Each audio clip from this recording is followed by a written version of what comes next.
दोस्तों नमस्कार।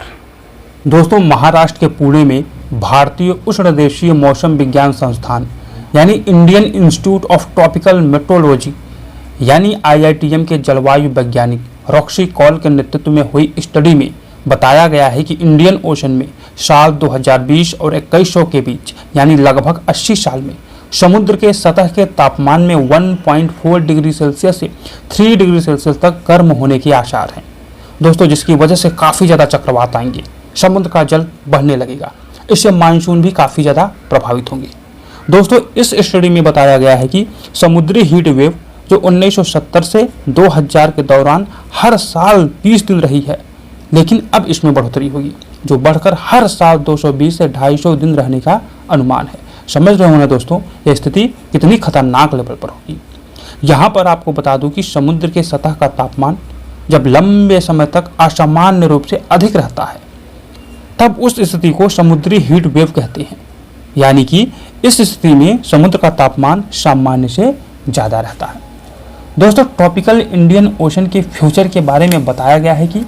Indian ocean का जल केवल सतह तक ही नहीं गर्म हो रहा है, बल्कि यह सतह से 2 किलोमीटर की गहराई तक इसका जल गर्म हो रहा है। वर्तमान समय में यह तापमान 4.5 जेटा जूल हर 10 साल में बढ़ रहा है,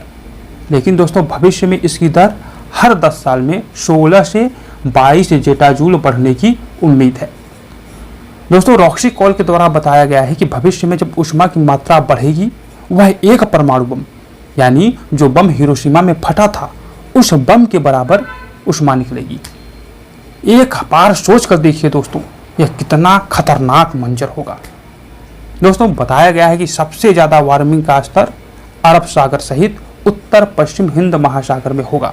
जबकि सबसे कम वार्मिंग सुमात्रा और जावा के तटों पर होगा। दोस्तों इन घटनाओं की वजह से मूंगों का रंग खत्म हो जाएगा, समुद्री घासों को काफ़ी ज़्यादा नुकसान होगा।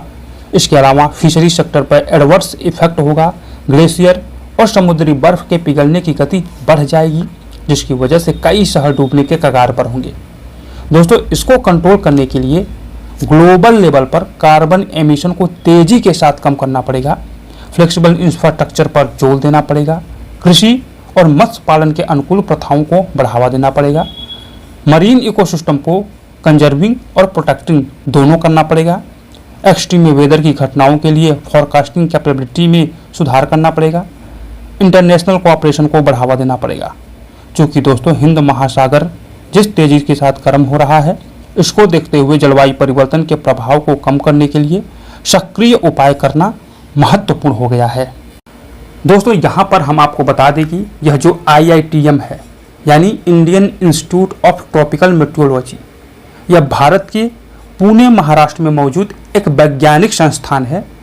जो पृथ्वी के वायुमंडल और जलवायु का अध्ययन करता है।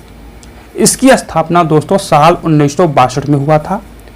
और यह भारत सरकार के पृथ्वी विज्ञान मंत्रालय यानी मिनिस्ट्री ऑफ अर्थ साइंस के तहत संचालित होता है।